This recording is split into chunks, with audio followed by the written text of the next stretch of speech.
আসসালামু আলাইকুম। আমাকে অনেকে প্রশ্ন করেন যে ওয়েব অটোমেশন এবং স্ক্র্যাপিং শিখে আসলে কি ক্যারিয়ার করা যায় কিনা? কিংবা এটা ব্যবহার করে কি মার্কেট প্লেসে যাওয়া সম্ভব কিনা? ডেফিনিটলি কোনো একটা শর্ট কোর্স করে কিংবা ১ টা ২ টা ৫ টা কোর্স করেও আপনি মার্কেট প্লেসে কিংবা ইনফ্যাক্ট জবেও যাইতে পারবেন না। যদি আপনি অ্যাকচুয়ালি সেই কোর্স থেকে অথবা কোনো একটা জিনিস শিখার পরে সেটাকে অ্যাকচুয়ালি বাস্তবে কাজে না লাগাইতে পারেন। সো আমি আপনাদেরকে আজকে একটা ছোট ওভারভিউ দেব কিভাবে আসলে জিনিসগুলো কাজ করে, রিয়াল লাইফে কিভাবে এই টাইপের প্রজেক্ট আসলে খুঁজে বের করা যায়, কি রকমের প্রজেক্ট নিয়ে আসলে প্র্যাকটিস করা যায় এবং মেবি আপনাদেরকে কয়েকটা রিয়াল প্রজেক্টের উপর দিয়ে আমি আপনাদেরকে নিয়ে যেতে পারি এবং এটা নিয়ে আজকে আমি আপনাদেরকে খুবই শর্ট একটা ভিডিও তৈরি করে দেখাচ্ছি। সো আজকের ভিডিওতে আমরা Upwork এ যেই ওয়েব স্ক্র্যাপিং এবং অটোমেশন রিলেটেড বিভিন্ন রকমের প্রজেক্টস আছে, সেই প্রজেক্টগুলোর উপর দিয়ে যাব।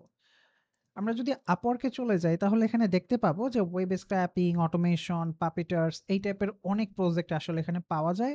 এখানে আমি জাস্ট স্ক্র্যাপিং লিখে সার্চ করছি এবং ২২ মিনিট আগে একটা জব পোস্ট হইছে, ১ ঘন্টা আগে একটা জব পোস্ট হইছে এবং আরো জব পোস্ট হইতেছে এবং কন্টিনিউয়াসলি জব পোস্ট হইতেছে এবং এখানে আমরা দেখতে পাচ্ছি জাস্ট একটা টপিকের উপরে সার্চ করার পরে এখানে প্রায় ১৮০০ টার মতো জব এখানে দেখা যাচ্ছে। ১৮০০ র মতো হবে বা ২০০০ টার মতো জব এখানে ডিরেক্টলি দেখা যাচ্ছে।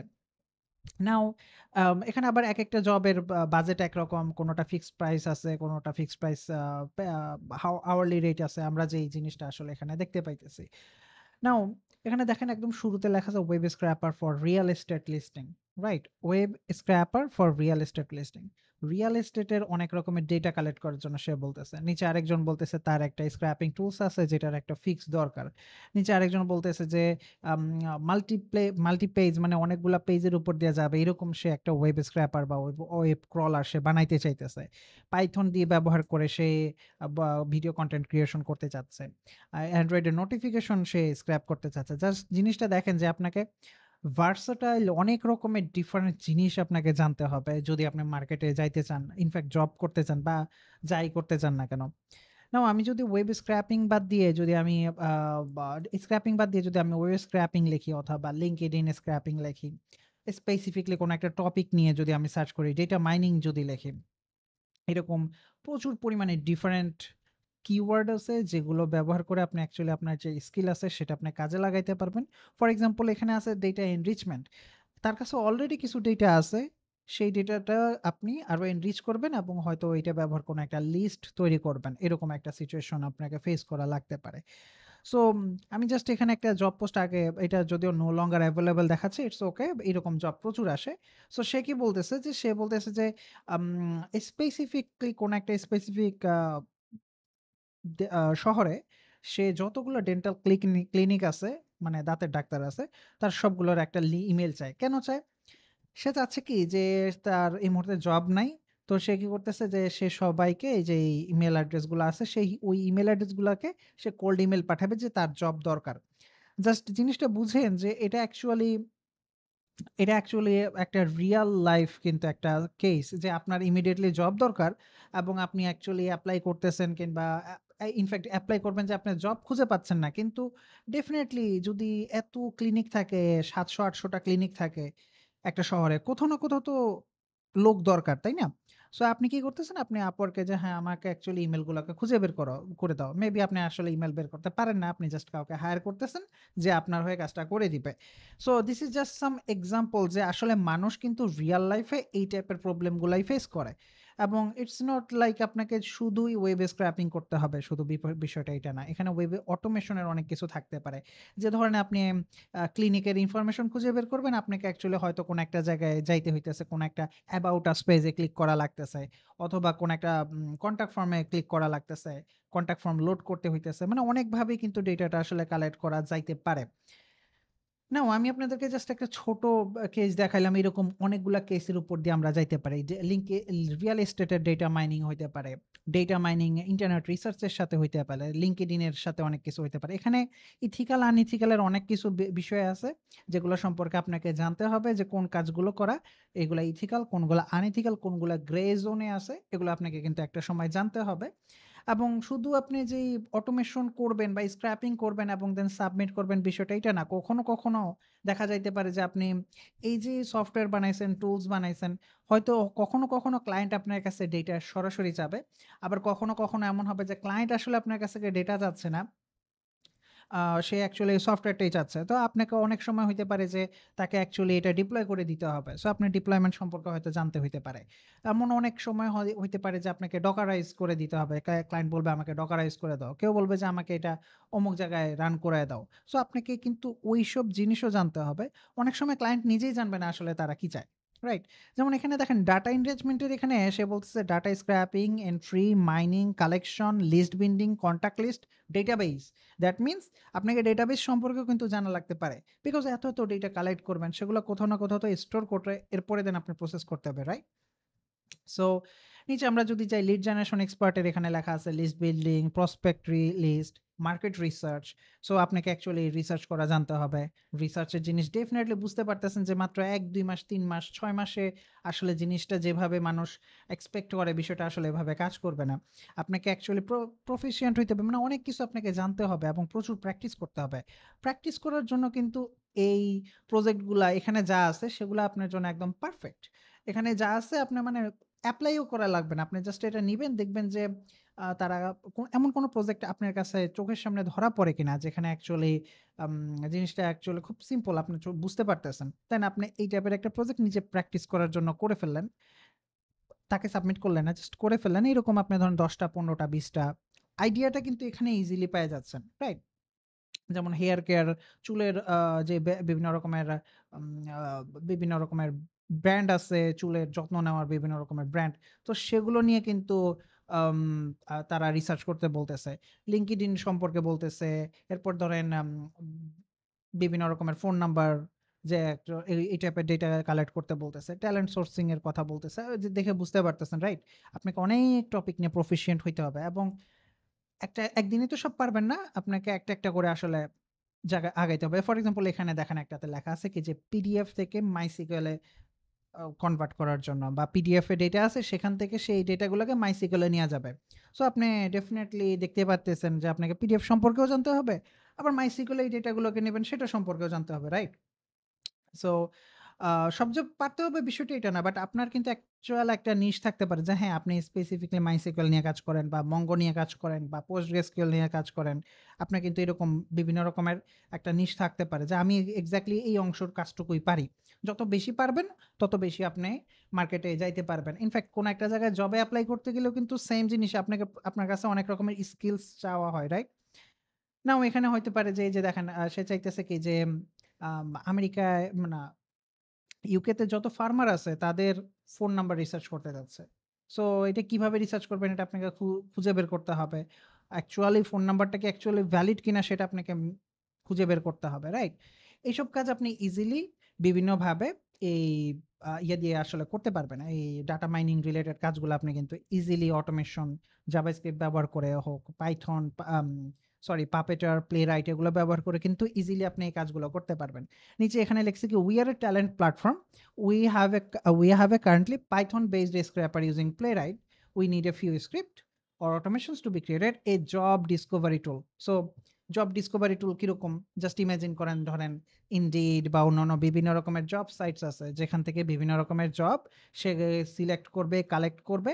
দেন পরবর্তীতে আপনি সেইটা প্রসেস করবে। সো এইরকম জব ডিসকভারি টুলস সম্পর্কে তারা একটা চাইতেছে যেটা পাইথন ব্যবহার করে। সো ডেফিনিটলি তারা এর আগে এখানে সেলেনিয়াম লেখছে, স্ক্র্যাপি নিয়ে কাজ করছে এমন মানুষদেরকেও তারা খুঁজতেছে। জাস্ট খুঁজতেছে যেভাবেই হোক এখানে খুঁজে বের করার জন্য চেষ্টা করতেছে। নেক্সট এখানে এটা কোথায় চলে গেল? আ জব সার্চ, আচ্ছা ক্লিকের সাথে এটা চলে গেছে। বাট আশা করি আপনাদেরকে মেইন জিনিসটা বুঝাইতে পারছি যে এখানে আপনি অনেকভাবে ডেটাগুলোকে আসলে কালেক্ট করতে পারেন। নাও আম আমি আপনাদেরকে অ্যাকচুয়াল একটা কেসের মধ্যে নিয়ে যাই। আরেকটা কেস সেটা হচ্ছে কি ধরেন আ এটা এই অটোমেশন এর আরেকটা পার্ট আপনি চিন্তা করেন। ধরেন এটা একটা অ্যাপ যেখানে ঢাকা থেকে প্যারিসের বা ফ্রান্সের বিভিন্ন রকমের যেই ফ্লাইট আছে সেই ফ্লাইটের ইনফরমেশন দেখাচ্ছে। নাও আপনি যদি অ্যাকচুয়ালি ধরেন আপনার ক্লায়েন্ট আসলে চাচ্ছে কি যে জিনিসটা সার্চ ইঞ্জিনে ভালোভাবে যেন আসে, সেই জিনিসটা আসলে দেখানোর জন্য। এটাকে প্রি-রেন্ডারিং এর একটা পার্ট বলে। সো Google যেটা করে, Google এর 5 সেকেন্ডস রুল নামে একটা রুলস আছে যে যদি কোন একটা পেজ লোড হয় এবং ৫ সেকেন্ডের মধ্যে ডেটা লোড না হয়, এই যে জাভাস্ক্রিপ্ট রিলেটেড ডেটাগুলা লোড না হয় তাহলে কিন্তু সে আসলে সাধারণত এটাকে রেন্ডার করে না। সো যদি পেজটা ফাস্ট হয় এবং Google বট থাকলে সে ভালোভাবে রেন্ডার করে তাহলে কিন্তু জিনিসটা ইজিলি আসলে মানে আপনার র‍্যাংকিং এর জন্য এটা ডেফিনিটলি কাজে আসবে। নাও আমি যদি পেজটাকে রিফ্রেশ করি আপনি দেখতে পাবেন যে আমি যখন রিফ্রেশ করছি তখন সে কিন্তু শুরুতে কোনো ফ্লাইটের ইনফরমেশন দেখাচ্ছে না। পরবর্তীতে কিন্তু ফ্লাইটের ইনফরমেশন গুলোকে সে দেখাচ্ছে, রাইট? এখন আমি জাস্ট একটা এক্সাম্পল আকারে এখানে কি কোথাও দেখাইতে পারি কিনা নেটওয়ার্ক কন্ডিশনস থেকে যে আমি Google বট থেকে এই সেম পেজটাকে আমি হিট করার জন্য চেষ্টা করলাম। নাও ডেফিনিটলি এইটা একটু স্লো লোড হচ্ছে ইনিশিয়াল লোড বিকজ আমি যেই রেন্ডারিং সিস্টেমটা ব্যবহার করতেছি সেটা অনেকদিন ধরে আসলে লোড করা হয় না। বাট দেখেন আমার এটা কিন্তু Google বট ব্যবহার করে হয়েইছে। সে অ্যাকচুয়ালি সিঙ্গাপুরের একটা বট ব্যবহার করে এটাকে কালেক্ট করার চেষ্টা করছে। আমি ডেফিনিটলি এটাকে আ মডিফাই করতে পারতাম, করে ঢাকা থেকে প্যারিস দিতে পারতাম। বাট দেখেন আমি যখন Google বট হিসেবে মানে Google হিসেবে আমি যখন পেজটাতে ঢুকতেছি এখন, যখন আমার একটা রেন্ডার হয়ে গেছে ইনিশিয়াল রেন্ডার। আমি এখন ঢুকতেছি। দেখেন এটা কত ফাস্ট লোড হচ্ছে। আমি জাস্ট লোডে চাপ দিচ্ছি আর লোড হয়ে যাচ্ছে। অলরেডি ডেটাটা এখানে চলে আসছে, রাইট? সো এই যে প্রি রেন্ডারিং এর একটা কাজ আমি আগে থেকে রেন্ডার করে রেখে দিলাম। দেন যখন Google বট আসতেছে বা ইউজার আসতেছে তখন সে এক্সাক্টলি এই ডেটাটাই দেখতে পাচ্ছে। সুপার ফাস্ট একটা পেজ লোড হয়ে যাচ্ছে। এই টাইপের কাজগুলো কিন্তু আপনাকে করা লাগতে পারে। অনেক প্রজেক্টে আসলে এই টাইপের কাজ আসে। নেক্সট হচ্ছে যে আমি আপনাকে অ্যাকচুয়ালি একটা প্রপোজাল এর দেখাচ্ছি যে অ্যাকচুয়াল রিয়াল আরেকটা প্রজেক্টের মধ্যে সেখানে তারা কি চাইছে? সেখানে তারা চাইছে কি আ বিভিন্ন রকমের যেই আম বা রিভিউ প্ল্যাটফর্ম আছে সেখান থেকে তারা রিভিউ গুলাকে কালেক্ট করতে চাইছে। এটা অ্যাকচুয়ালি আমি এখানে এপ্লাই করছিলাম, তাদের সাথে কথা হয়েছিল। পরে ইন্টারেস্ট আসলে কনফ্লিক্ট হয়েছিল। পরবর্তীতে আমি এটা উইথড্র করে নিছি। But the logic is same, right? যে এখানে Capterra, TrustRadius, GetApp, Trustpilot আরো অন্যান্য প্ল্যাটফর্ম থেকে তারা রিভিউ কালেক্ট করার জন্য মানুষ চাইতেছে। এবং এই প্ল্যাটফর্মগুলো থেকে রিভিউ কালেক্ট করার পরে তারা কিন্তু পরবর্তীতে সেই ডেটা থেকে অনেক কিছু রিসার্চ করে বের করতে পারবে। ওকে? সো আমরা পরবর্তীতে এখানে এখানে আবার ব্যাক করব। এখন আমরা বুঝতে পারলাম যে আসলে ডেটা কালেক্ট করার অব আ Upwork এবং অন্যান্য প্ল্যাটফর্মে আসলে এরকম প্রচুর পরিমাণে জব পাওয়া যায় যেখানে আপনাকে বিভিন্ন ওয়েবসাইট থেকে ডেটা কালেক্ট করা লাগতে পারে, রাইট? নাও আমরা অ্যাকচুয়াল কিছু স্ট্যাটিস্টিকস এ যাই। আমরা স্ট্যাটিস্টিক্স থেকে অনেক কিছু জানতে পারবো। এটা গত মাসে বা এর আগের মাসে আমি কালেক্ট করছিলাম কিছু অংশের ডেটা, এই অংশটুকুর ডেটা এবং এটাও অটোমেটিক্যালি কালেক্ট করা for research purpose. Upwork actually allow করে না যে আপনি স্ক্র্যাপিং করে ডেটাগুলোকে কালেক্ট করবেন। আমি জাস্ট ফর রিসার্চ পারপাস এ কিছু ডেটা কালেক্ট করছি যেন আমি আপনাদেরকে এখন শো করতে পারি যে Upwork এ আসলে এই টাইপের জবগুলা কিরকমভাবে আসে। এবং এখানে আপনি দেখতে পাচ্ছেন যে আ বা একটা প্যাটার্ন দেখা যাচ্ছে যে এখানে up down, up down, up down করে কিন্তু জবগুলা আসলে দেখা যাচ্ছে। দ্যাট মিনস সপ্তাহের কোনো একটা সময় প্রচুর পরিমাণে জব পোস্ট হচ্ছে ওয়েব অটোমেশন এবং স্ক্র্যাপিং রিলেটেড এবং কিছু একটা সময় এটা আবার ড্রপ খাচ্ছে। সবচেয়ে বেশি পরিমাণ জব হইতেছে ইউনাইটেড স্টেটস থেকে, আমেরিকা থেকে, দেন ইউনাইটেড কিংডম এবং Australia, Canada, India, Germany, Pakistan আপনি দেখতে পাচ্ছেন। সবচেয়ে বেশি কাস্টমার আসতেছে আমেরিকা থেকে এবং ওই মুহূর্তে ২৮০০ টা জব আসলে ক্যালকুলেশন করতেছিলাম। সবচেয়ে বেশি জবটা কিন্তু আমেরিকা থেকে আসতেছিল। মানে তাদের আসলে এই ডেটাগুলোকে এখন সোর্স করা হয় বেশি। এবং আমরা যদি কোন সময়টাতে দিনের কোন সময়ে জব পোস্ট বেশি করা হয় সেটার দিকে খেয়াল করি, তাহলে দেখতে পাবো যে এই টাইপের জব পোস্টগুলো এটা বাংলাদেশের টাইম হিসাব করতে পারেন যে আমাদের দেশের দিনের বেলা জব পোস্টগুলো সবচেয়ে কম হয় এবং পরবর্তীতে সন্ধ্যার পর থেকে আম এবং ফজরের পর্যন্ত আরকি মানুষ আসলে বেশি অ্যাক্টিভ থাকে। বিকজ আমেরিকায় ওই সময়টা আসলে রাত থাকে। আমেরিকায় আমাদের দেশে যখন দিন তখন ওখানে কিন্তু রাত। এবং ওখানে যখন দিন আমাদের এখানে রাত। এটা ম্যান্ডেটরি না যে আপনাকে অ্যাকচুয়ালি রাতেই কাজ করতে হবে। এটা আসলে কোনোভাবেই ম্যান্ডেটরি না। বিকজ আপনি অ্যাকচুয়ালি ক্লায়েন্টের সাথে টাইমটা এভাবে শিডিউল করতে পারেন। ধরেন আপনি ফজরের সময় বা ফজরের একটু পরে আপনি তার সাথে মিটিং এ গেছেন অথবা সন্ধ্যায় এই যে এই সময়টাতে ৯ঃ০০, ৮ঃ০০, ৭ঃ০০ এই সময়টাতে তার সাথে মিটিং করছেন। এটাও একদম পারফেক্টলি ফাইন। সো আপনি আ এটা আসলেই ম্যান্ডেটরি না যে তার সাথে আপনি অ্যাকচুয়ালি রাতেই কাজ করতে হবে। আপনি ক্লায়েন্টের সাথে আসলে এটা আলোচনা করে নিতে পারবেন। বাট বা তার সাথে কোনো একটা না কোনো একটা সময় আপনাকে ওভারল্যাপ করতে হবে। আমি সাধারণত খেয়াল করে দেখছি যে অ্যাকচুয়াল যে অ্যাকুরেটলি ১২টা বাজে এবং ১১টার দিকে বা অ্যাকচুয়াল সময়টাতে তখন কম্পিটিশন অনেক বেশি থাকে। বিকজ ফ্রিল্যান্সাররা ওই সময় জেগে আছে বা পুরা বিশ্ব থেকে ওই সময় বেশি অ্যাক্টিভ। বিকজ যে সময় জব পোস্ট বেশি হয় সেই সময় তো মানুষ অ্যাক্টিভ বেশি থাকবে, রাইট? সো কম্পিটিশনটা আসলে ওই সময়ে অনেক বেশি থাকে। আমি সাজেস্ট করব ফজরের সময় এবং সন্ধ্যার সময় অ্যাকচুয়ালি অ্যাক্টিভ থাকার জন্য তখনও কম্পিটিশন আরকি পুরোপুরি বাড়ে না। জবের পোস্টও কম থাকে কিন্তু আ কম্পিটিশনটাও একটু কম থাকে। ওকে? সো আমি এই সময়টাতে আপনি খেয়াল করতে বলব। নেক্সট হচ্ছে সবচেয়ে বেশি জব পোস্ট হয় হচ্ছে ছুটির দিনগুলাতে দেখতেছেন যে শনি এবং রবিবার হচ্ছে তাদের ছুটির দিন। সো শনি এবং রবিবারে সবচেয়ে কম জব পোস্ট হয়। বাট বেশিরভাগ জব পোস্ট হচ্ছে কোথাও এই মাঝখানের যেই ২-৩ টা দিন আছে। এই ২-৩ টা দিনে জব পোস্ট বেশি আর করা হচ্ছে। নেক্সট হচ্ছে কি যে আপনার কমন স্কিলস সেটা হচ্ছে কি যে আমরা বিভিন্ন রকমের জিনিস আপনি একটু আগে আমি বলছিলাম আপনাকে অনেক কিছু জানা লাগতে পারে। সো যেই জব পোস্ট গুলো আছে সেখান থেকে আমরা কিছু ডেটা হয়তো একটু কালেক্ট করছি, ওভারভিউ করে দেখতেছি যে আপনাকে এখানে হয়তো ডেটা স্ক্র্যাপিং সম্পর্কে জানা লাগতে পারে। দেন ডেটা এন্ট্রি সম্পর্কে জানা লাগতে পারে, লিড জেনারেশন সম্পর্কে জানা লাগতে পারে। আপনি কিন্তু এই স্কিল গুলা থেকে কোন একটাকে স্পেসিফিকলি টার্গেট করেও কিন্তু আগাইতে পারেন। বাট এই যে ডেটা এন্ট্রি, আ ডেটা মাইনিং, লিস্ট বিল্ডিং, এরপর এখানে পাইথন আছে বিকজ পাইথনের জব আসলে অনেক পরিমাণে বেশি। তারপরও আমি জাভাস্ক্রিপ্টটাকে একপাশে সাজেস্ট করি বিকজ আম জাভাস্ক্রিপ্টে হয় কি যে আপনার ফ্রন্ট এন্ড এবং ব্যাক এন্ড এবং অটোমেশন এবং এভরিথিং কাইন্ড অফ একটা ল্যাঙ্গুয়েজ শিখলে মোটামুটি পারা যায়। বাট আপনি এক্সট্রা হিসেবে পাইথনের কিছু জিনিস জেনে রাখতে পারেন। It's okay. এক্সেল এর কাজ অনেক হয়। বিকজ আপনি অনেক ডেটা দেখা যায় কি যে ক্লায়েন্ট CSV ফরম্যাটে চাচ্ছে বা এক্সেল ফরম্যাটে চাচ্ছে। সো এক্সেল এর কিছু টিপস অ্যান্ড ট্রিকস যদি জানা থাকে আপনার জন্য বেস্ট। প্রসপেক্টের লিস্ট সম্পর্কে আপনার হয়তো জানা লাগতে পারে। মার্কেট রিসার্চ কিভাবে করতে হয় সেটা আপনি জানতে হইতে পারে। ডেটা এক্সট্রাকশন এবং অটোমেশন, জাভাস্ক্রিপ্ট বিভিন্ন রকমের এপিআই কিভাবে ইউজ করতে হয়। হয়তো N8N ইউজ করা লাগতে পারে। হয়তো বিভিন্ন রকমের অন্যান্য এপিআই আপনাকে ইউজ করা লাগতে পারে। নেক্সট হচ্ছে ওয়েব স্ক্র্যাপিং দেখবেন যে সিমিলার জিনিস বারবার আসতেছে এবং লাস্টে সেলেনিয়াম অন্যান্য যে বিভিন্ন লাইব্রেরি আছে, ক্লায়েন্টরা সাধারণত অতটা কেয়ার করে না। তাদের আল্টিমেটলি একটা রেজাল্ট হইলেই হইল যে জিনিসটা আসলে ওয়ার্কিং হওয়াটা তাদের জন্য বেশি ইম্পোর্টেন্ট। ওকে?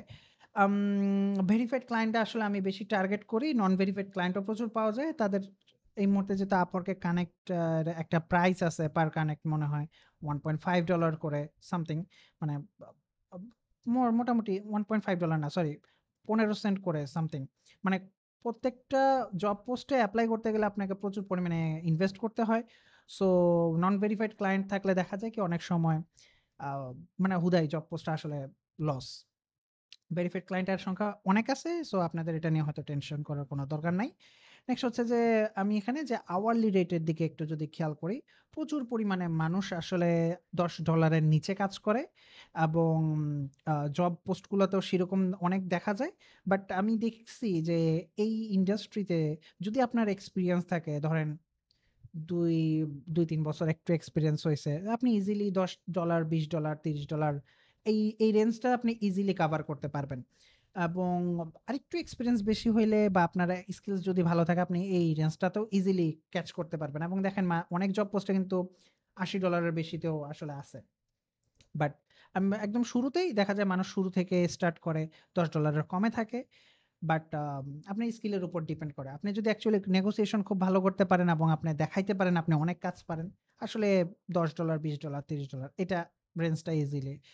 এবং ফিক্সড প্রাইস জবে যদি আমরা যাই দেখবেন যে ফিক্সড প্রাইস জবে $100 এর নিচে অনেক জব আছে। তবে আমার এক্সপেরিয়েন্স যেটা বলে যে আসলে অনেক ক্লায়েন্ট আসলে জানেই না বাজেট কত হইতে হবে। আমার এমনও আছে যে আমি আ ক্লায়েন্ট $100 বাজেট লেখছে সেখানে আমি $1500 তার কাছ থেকে উদ্ধার করছি। ক্লায়েন্ট হয়তো $40 লেখছে তার কাছ থেকে আমি $250 নিছি। রাইট? আপনি অ্যাকচুয়ালি ক্লায়েন্টকে বুঝাইতে হবে যে হ্যাঁ, আমার ওর্থ এটা। জাস্ট বলতেছি যে জব পোস্টে $100 এর নিচে প্রচুর জব পোস্ট করা হয়। দেন আপনার জব পোস্টের সংখ্যা যে ১০০ থেকে ৫০০ এবং দেন ১০০০ ইনফেক্ট ১০,০০০ এর জব পোস্টও আছে। আরো বেশি জব পোস্ট হয়। বাট জব পোস্টে সাধারণত $100 নিচে প্রচুর জব পোস্ট হচ্ছে এখন আস্তে, আস্তে মার্কেট আরো স্যাচুরেটেড হচ্ছে। বাট আপনার স্কিলস আবার একটু আগে বললাম, আপনি স্কিলস যদি কারেক্ট জায়গায় ইনভেস্ট করতে পারেন, তাহলে কিন্তু আপনি ইজিলি ক্লায়েন্টকে কনভিন্স করে চার্জ করতে পারবেন। নাও আমরা যদি ফিক্সড প্রাইস এর যেই জব পোস্ট গুলা আছে সেদিকে যদি খেয়াল করি, ফিক্সড প্রাইস এর জব পোস্টে যত কম বাজেট তত বেশি অ্যাপ্লিকেশন আপনি খেয়াল করে দেখবেন। সো আম এটা হচ্ছে নাম্বার অফ অ্যাপ্লিক্যান্টস $10 এর একটা বাজেট, অ্যাপ্লিকেশন হইছে ১৮৩ টা। রাইট? আমি পার্সোনালি যেটা মনে করি এবং ফিল করি সেটা হচ্ছে কি যে আপনি অ্যাকচুয়ালি যত কম বাজেটের প্রজেক্ট আছে সেগুলোকে এভয়েড করেন। আপনি স্কিল বাড়ান। হ্যাঁ, ঠিক আছে শুরুর দিকে আপনি কম বাজেটের জবগুলাতেই ট্রাই করবেন। কিন্তু কম বাজেটের জবগুলোতে না আপনার আ কম্পিটিশন এক্সট্রিমলি হাই হয়ে থাকে বিকজ সবার টাকা দরকার। সো আপনি যদি একটু ধৈর্য ধরেন ৬ মাস ১ বছর যদি ধৈর্য ধরে লেগে থাকতে পারেন এবং স্কিলটাকে যদি ভালো লেভেলে নিয়ে যেতে পারেন, তাহলে হয়তো আপনি একটু হায়ার লেভেলের বাজেটের দিকে একটু তাকাইতে পারবেন। ইনফেক্ট এখানে দেখেন $৫,০০০ এর বাজেট সেখানেও কিন্তু ৬৫ জন এপ্লাই করে বসে আছে। এখানে $৫,০০০ বাজেট ৮৫ জন এপ্লাই করে বসে আছে। বাট আপনি যদি খেয়াল করে দেখেন যে এগুলোর তুলনায় এই যে এখানে বাজেট এই যে এখানের তুলনায় মানে যে বিভিন্ন রকমের জব পোস্ট গুলা আছে যে আমি যত উপরের দিকে যাচ্ছি দেখে বোঝা যাচ্ছে কিন্তু যে ক্লাস্টারটা অ্যাকচুয়ালি একপাশে সাইড হয়ে আছে। ইনফেক্ট আমি যে পুরো রিসার্চের কাজ করলাম এটা কিন্তু ওয়েব অটোমেশন এবং স্ক্র্যাপিং করার পরেই কিন্তু আমি রিসার্চটা করতে পারছি। আমি ডেটা না থাকলে আমি কেমনে করব? বাট এখানে আমরা বুঝতে পারতেছি যে ফিক্সড প্রাইসে যত কম বাজেট হয় তত অ্যাপ্লিকেশনের সংখ্যাটা সাধারণত জেনারেলি বেশি হয় এবং মানুষের ঝাঁপায়া পড়ে। ওকে, আপনি একটু হায়ার লেভেলের বাজেটের জবগুলার দিকে একটু তাকাইতে পারেন। হয়তো আপনি জব কম পাবেন। কিন্তু ধরেন $৫ এর একটা প্রজেক্ট ১০ টা করলেন $৫০ পাইলেন। আর $৫০ এর একটা প্রজেক্ট করে $৫০ পাইলেন। রাইট? সো $৫ এর ১০ টা প্রজেক্ট করে ১০ টা কাস্টমারকে হ্যাপি করা কাইন্ড অফ একরকমের পেইন। $৫০ এর একটা প্রজেক্ট করে একটা ক্লায়েন্টকে হ্যাপি করলেন সেটা ডিফারেন্ট স্টোরি, রাইট? দেন $৫০০ বা $৫,০০০ এর একটা প্রজেক্ট জাস্ট একটু চিন্তা করেন। ডেফিনিটলি এই প্রজেক্ট অহরহ আসে না। বাট ১০০ জনকে হ্যাপি করার থেকে মেবি ১০ জনকে বা ১ জনকে হ্যাপি করাটা বেশি ইজিয়ার। একটু কনসিস্টেন্ট ও হয়। নেক্সট হচ্ছে যে ক্লায়েন্ট আওয়ারলি রেটেও সিমিলার জিনিস ছিল। যত বেশি অ্যাকচুয়ালি আওয়ারলি রেটের একটা বাজেটের লিমিট থাকে। আমার এটা এখানে লোড হয় নাই। বাট আওয়ারলি রেটেও মোটামুটি সিমিলার যে যেই আওয়ারলি রেটেও আপনার যত বেশি আওয়ারলি রেট তত অ্যাপ্লিকেশনের সংখ্যা সাধারণত কমে আসে। সিমিলার ভাবে ক্লায়েন্ট যত বেশি খরচ করে তাদের ওই ইনফেক্ট এখানে একটা ক্লায়েন্ট দেখবেন যে $৬,০০,০০০ খরচ করছে, রাইট? এই যে এখানে দেখতে পাচ্ছেন। সেখানে আ যত বেশি খরচ করে তাদের পোস্টগুলো ততটুকু রিফাইন করা হয় এবং বিভিন্ন রকমের তাদের অনেক রকমের রুলস সেট করা থাকে। দেখা যায় কি যে অনেক সময় আপনার অ্যাপ্লিকেশনের সংখ্যা কম থাকে। ক্লায়েন্টের খরচ যত কম, সাধারণত এই ক্লাসটার দেখে বুঝতে পারতেছেন ক্লায়েন্টের খরচ যত কম, সেখানে ক্লায়েন্টের অ্যাপ্লিকেশনের সংখ্যা তত বেশি। মানুষ জাস্ট মানে তারা কম বাজেটে এপ্লাই করতেছে এবং কম বাজেটে পোস্ট করতেছে এবং মানুষ ঝাঁপায় পড়তেছে। সো ক্লায়েন্টের বাজেট যদি একটু বেশি হয়, ক্লায়েন্ট এর আগে যদি অনেক এক্সপেন্ড করে থাকে তাহলে কিন্তু আপনি ইজিলি তাদেরকে টার্গেট করতে পারেন। আর একটু সময় নিয়ে ধৈর্য সহকারে সুন্দর একটা আ অ্যাপ্লিকেশন আপনি ওখানে করতে পারেন। নাও আমরা এখন এই বুঝতে পারলাম যে আসলে মার্কেটে এই জিনিসটার আসলে ডিমান্ড কিরকম আছে অথবা নাই। নাও এখন আমরা যদি চিন্তা করি যে একটা ছোট যদি গাইডলাইন আপনাকে দিতে চাই যে ভাই আসলে কিভাবে শুরু করব? কোন রকমের প্রজেক্ট করা উচিত? কিংবা কাস্টমার কি আসলে শুধু Upwork এই পাওয়া যায় কিনা? দেখেন ডেফিনিটলি Upwork টা জাস্ট একটা ছোট মার্কেট প্লেস। আমি আমার যত বড় ক্লায়েন্ট আছে এগুলো Upwork এর বাহিরে পাইছি। Upwork এ আমি ইনফেক্ট এখানেও বেশি দিন হয় নাই আমি অ্যাকচুয়ালি Upwork এ সময় ব্যয় করছি। আমি Upwork এর বাইরেই আমার মেইন কাজগুলো সো সো ওইসব ক্লায়েন্ট আমি কিভাবে পাইতাম? সেটা হচ্ছে আমি প্রচুর পরিমাণে কমিউনিটিতে অ্যাক্টিভ থাকতাম এবং মানুষকে হেল্প করতাম। বিভিন্ন কমিউনিটি, ইন্টারন্যাশনাল কমিউনিটি আছে, সেইসব কমিউনিটিতে অ্যাক্টিভ থেকে আপনি যখন মানুষকে বিভিন্নভাবে হেল্প করা শুরু করবেন, তখন দেখতে পাবেন যে আ মানুষ অ্যাকচুয়ালি জানবে যে হ্যাঁ, আপনি কি আসলে পারেন এবং আপনাকে কোন একটা কাজে তারা রিচ করতে পারবে। যেকোনো একটা ধরেন যেকোনো যেকোনো একটা প্রয়োজন। আ যেকোনো একটা জিনিস অটোমেট করা লাগবে, হয়তো কোনো একটা জিনিস ডেভেলপ করা লাগবে। তখন কিন্তু আপনারা আম তখন কিন্তু তারা আপনাকে রিচ আউট করবে বিকজ তারা চোখের সামনে আপনাকে দেখতে পাচ্ছে বিকজ আপনি প্রবলেমটা সলভ করতে পারতেছেন। স্ট্যাক ওভারফ্লো থেকে বা GitHub এর বিভিন্ন ইস্যুস এ আপনি সলভ করতে পারেন, সলিউশন করতে পারেন, মানুষকে হেল্প করে আগাইতে পারেন। দ্যাটস মানে আমি এভাবে অ্যাকচুয়ালি মানুষকে খুঁজে বের করছি। যত বেশি আপনি মানুষকে হেল্প করবেন তত বেশি আপনি অ্যাকচুয়ালি আপনার এক্সপোজার হবে এবং আপনি আসলে কাজগুলোকে খুঁজে পাবেন। নাও আমি যদি আপনাকে একটা ছোট গাইডলাইন দিই যে ভাই আসলে ধরেন Upwork এ শুরু করতে চাচ্ছেন অথবা Upwork এর বাইরে শুরু করতে চাচ্ছেন। একটা স্টেপ বাই স্টেপ তো লাগবে, রাইট? উম ওয়েব অটোমেশন এবং স্ক্র্যাপিং এর যে স্কিলস ডেফিনিটলি এটা বুঝতে পারতেছেন যে ডেটার উপরে আসলে এখন সবকিছু চলতেছে। সো ডেটা দরকার কোনো একটা ডিসিশন মেক করার জন্য। ইনফেক্ট আপনাদেরকে আমি একটু আগে ডেটার উপরে বেস করে কিন্তু অনেক কিছু দেখাইলাম। দেন আপনি কোনো একটা মার্কেট রিসার্চ করবেন, লিড জেনারেশন করবেন এবং অনেক ওয়েবসাইটে কিন্তু আসলে এপিআই পর্যন্ত দেয় না। সেসব ওয়েবসাইটের ডেটা ব্যবহার করে কোনো একটা ডিসিশন নেওয়া কিংবা যাই করতে চাই কেন, এটা কিন্তু আপনার অনেক ইম্পোর্টেন্ট যে ওয়েব অটোমেশন এবং রিসার্চ করাটা এখানে অনেক ইম্পোর্টেন্ট। নাও ফর্ম সাবমিট করা বা প্রোডাক্টের প্রাইস মনিটর করা এরকম কাজও কিন্তু আছে যেগুলোর মাধ্যমে আপনার টাইম সেভ হয় এবং এরর আসলে অনেক কমে। নাও এখন আপনি একদম শুরুতে যেটা করবেন, আপনি Upwork এ যাওয়ার আগে আপনি একটা স্কিল বের করতে হবে এবং নিশ বের করতে হবে। আপনি অ্যাকচুয়ালি কি নিয়ে কাজ করবেন? হইতে পারে আপনি শুধু ডাক্তারদের নিয়ে কাজ করবেন। যে শুধু ডাক্তারদের ডেটা আপনি কালেক্ট করতেছেন কিংবা ডাক্তারদের কোনো একটা জিনিস অটোমেট করে দিচ্ছেন। বিভিন্ন রকমের সফটওয়্যার ও টুলস আছে। আপনি অ্যাকচুয়ালি একটা নিশ সিলেক্ট করবেন। দেন আপনি যেটা করবেন, আপনি ব্রাউজার অটোমেশন কিংবা ওয়েব অটোমেশন বা ডেস্কটপ অটোমেশন যেটা আছে সেই টাইপের একটা টুলস খুব ভালোভাবে কিভাবে কাজ করে না করে সেগুলো আপনি ভালোভাবে শিখবেন এবং প্রচুর প্র্যাকটিস করবেন। দেন আপনি চিন্তা করবেন যে আপনি কি ডায়নামিক ওয়েবসাইট আপনি হ্যান্ডেল করতে পারেন কিনা। হয়তো লগইন ফ্লো, পেজিনেশন এগুলা কিভাবে হ্যান্ডেল করতে হয় সেগুলা শিখলেন। ডেটাবেস কিভাবে হ্যান্ডেল করতে হয়, সিএসভি এরপরে এক্সেল এগুলা কিভাবে হ্যান্ডেল করতে হয়, সেইসব জিনিস নিয়ে আপনি কিন্তু একটু পড়াশোনা করলেন। করার পরে দেন আপনি অ্যাকচুয়ালি মানুষকে যেটা বুঝাইতে হবে, "you are the expert in this field." ঠিক আছে? এটা আপনাকে অ্যাকচুয়ালি বুঝাইতে হবে। ডাজন্ট ম্যাটার হাউ আপনি হয়তো বলতে পারেন যে আমি আম ই-কমার্স সাইটের প্রোডাক্ট মনিটরিং এর কাজ ভালো করতে পারি।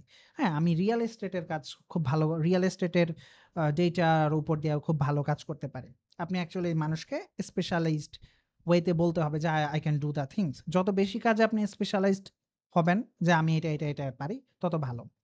দেন আপনি Upwork এর প্রোফাইল বিল্ড করলেন অথবা আপনি Stack Overflow প্রোফাইল বিল্ড করলেন অথবা অ্যাকচুয়ালি আপনি চিন্তা করে দেখেন আপনি কোথায় প্রোফাইল বিল্ড করতে পারেন। আপনি টার্গেট করে নেন। ফোরাম হইতে পারে। কোন একটা ফোরামে আপনি আপনার প্রোফাইল বিল্ড করলেন যেখানে কাস্টমারের আনাগোনা আছে।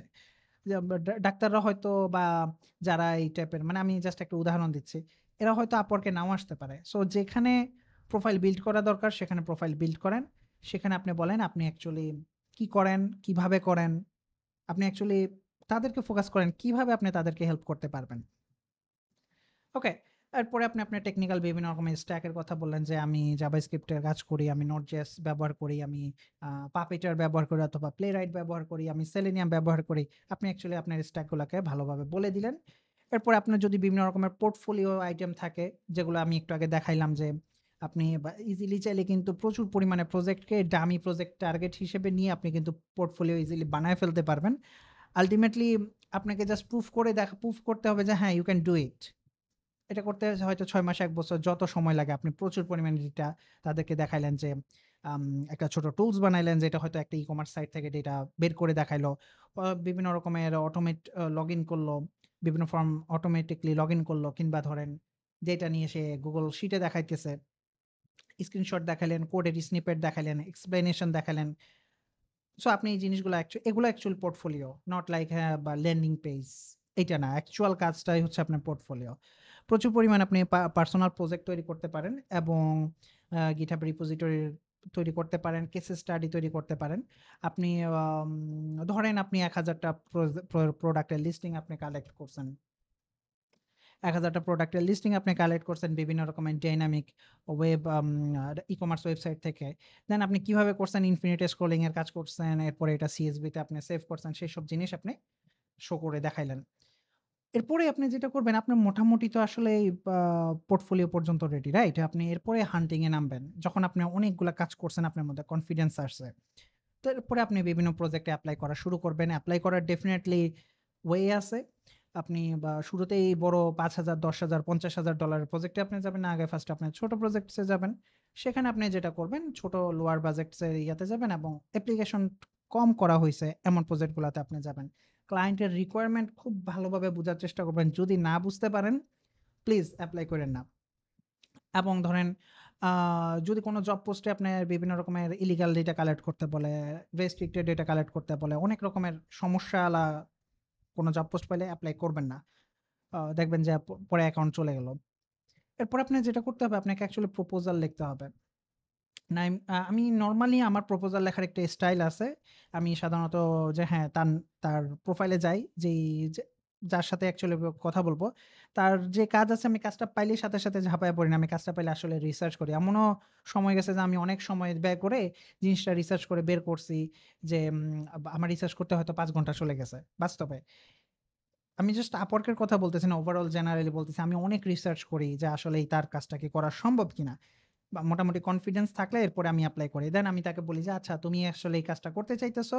আমি এই কাজটা এভাবে, এভাবে করছিলাম। নট লাইক করতে পারবো, করছিলাম। এ হচ্ছে আমার স্যাম্পল।"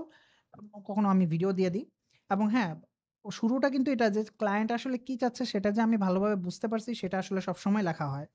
দেন হচ্ছে যে আমি আসলে এভাবে করতে পারছি বা এভাবে করছি। দেন আমার কোনো কোয়েশ্চেনস থাকলে সেটা আমি বলি। দেন এন্ড। আর মাথায় রাখতে হবে যে আপনি যেটা কাজ করেন না কেন, কাজ শুরু করার সময় অবশ্যই, অবশ্যই আপনার রিকোয়ারমেন্ট যেন আসলে ক্লিয়ার থাকে। আপনি আসলে কি করতেছেন? রিডমি লিখবেন, এরপরে ক্লায়েন্টের সাথে কমিউনিকেশন করবেন। আম কোনো টুইকস থাকলে নিজের থেকে সাইডে যেয়ে আসলে হেল্প করার চেষ্টা করবেন। মানে জাস্ট আপনার আন্ডার প্রমিস করে ওভার ডেলিভার করবেন। হ্যাঁ? এরপর আপনি ফিডব্যাক কালেক্ট করলেন আর কন্টিনিউয়াসলি আপনাকে তো আসলে শিখতে হবে। শিখার কোনো আসলে শেষ নেই। ওকে?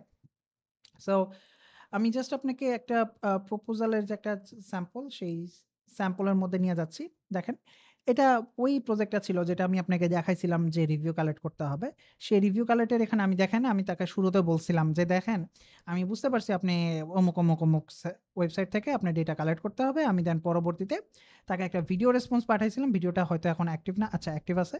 দেন আমি তাকে ওই মুহূর্তে একটা ভিডিও পাঠাইছিলাম। আ ভিডিওতে আমি তাকে বলছিলাম যে এক্সাক্টলি এভাবে ডেটা কালেক্ট করতে হবে। সে এই প্রবলেম ফেস করতে পারে। আমি এখানে তাকে বলছিলাম যে অ্যাকচুয়ালি তাকে আমি দেখায় দিচ্ছি যে এখানে এক্সাক্টলি কিভাবে আমি এই কাজটা করতে পারতাম বা কি, কি প্রবলেম তাকে ফেস করা লাগতে পারে। হয়তো কোন রকমের বট প্রোটেকশন থাকতে পারে বা অন্যান্য যা আছে আমি তাকে এখানে একটা স্টেপ বাই স্টেপ বিভিন্ন রকমের ইনফরমেশন আমি তাকে এখানে ভিডিওতেই শো করে দিছি। ওকে? রাইট, এখানে আমি ভিডিওতে সেই জিনিসটা দেখায় দিছি। এরপরে আমি বলছি যে আমার এক্সপেরিয়েন্স আছে। আমি আসলে এভাবে, এভাবে কাজ করছি। আমার এক্সপেরিয়েন্স এইটা। আমি আগে এভাবে বিভিন্ন জায়গায় লিখছি, ব্লগ পোস্ট লিখছি। এইসব সিমিলার টপিক কিন্তু সিমিলার হইতে হবে। দেন আমি তাকে বলছি যে হ্যাঁ, আমি একটা ফ্রি কলে আসতে পারি বা সামথিং। মানে আম আমি আমার স্টাইলটা মোটামুটি সিমিলার। আমি সবসময় শুরুতে একটা রিসার্চ করি। দেখেন আমি কিন্তু তার জন্য ভিডিও করতে গেলে ডেফিনিটলি রিসার্চ করা লাগবে। এবং দেন আমি তাকে বলছি যে হ্যাঁ, এটার সাথে রিলেটেড কথা বলছি। এবং বেশিরভাগ সময় ক্লায়েন্ট আমার সাথে এটা নিয়ে পরবর্তীতে মিটিং করছে এবং আমি তার সাথে করছি কিন্তু আম তার সাথে আমি অ্যাকচুয়ালি মিটিং পরে করছি। করার পরে আমার জাস্ট তার সাথে জাস্ট জিনিসটা আসলে মিলে নাই। না মিলার কারণে আমি আসলে এটাকে উইথড্র করে নিছি। বাট আমি জাস্ট আপনাকে বুঝাইলাম যে আপনার স্টাইলটা আসলে এই পর্যন্ত আসতে হইলে আপনাকে ক্লায়েন্টের সাথে কমিউনিকেশন স্কিলস, এরপরে এপ্লাই করার স্কিলস এবং আরো অনেক কিছু নিয়ে নামতে হবে। এটা জাস্ট মার্কেট প্লেস এর কথা। মার্কেট প্লেস এর বাহিরেও কিন্তু সিমিলার জিনিস। আপনাকে কন্টিনিউয়াসলি প্রুভ করতে হবে যে ইউ ক্যান ডু ইট। আপনাকে কন্টিনিউয়াসলি প্রুভ করতে হবে যে আপনি স্ট্যাক ওভারফ্লো তে ধরেন বা GitHub এ বা অন্যান্য জায়গায় আপনাকে অ্যাকচুয়ালি প্রচুর অ্যাক্টিভ থাকতে হবে এবং আপনার কাজ হবে মানুষের প্রবলেম সলভ করা। আমি অ্যাকচুয়ালি স্ট্যাক ওভারফ্লো তে আনসার করা বন্ধ করে দিছি। বাট এরপরও এখান থেকে প্রচুর ক্লায়েন্ট আমার আসছিল আলহামদুলিল্লাহ। মানুষের প্রচুর পরিমাণ আপনার কাজ হবে মানুষকে হেল্প করা। ওকে? জাস্ট GitHub এও সেম অন্য জায়গায় আপনাকে এগুলোই আপনার পোর্টফোলিও। এগুলোই আপনি ব্যবহার করবেন। Not some fancy landing page. আপনাকে অ্যাকচুয়ালি মানুষকে কন্টিনিউয়াসলি দেখাইতে হবে you can do it. Okay? So আশা করি আমি আপনাদেরকে একটা শর্ট ওভারভিউ দিয়ে যে আসলেই আম কিভাবে আসলে এই জিনিসটা অ্যাপ্রোচ করা যায় সেটা আমি আপনাদেরকে বুঝাইতে পারছি। আশা করি এটা আপনাদের অবশ্যই কাজে আসবে।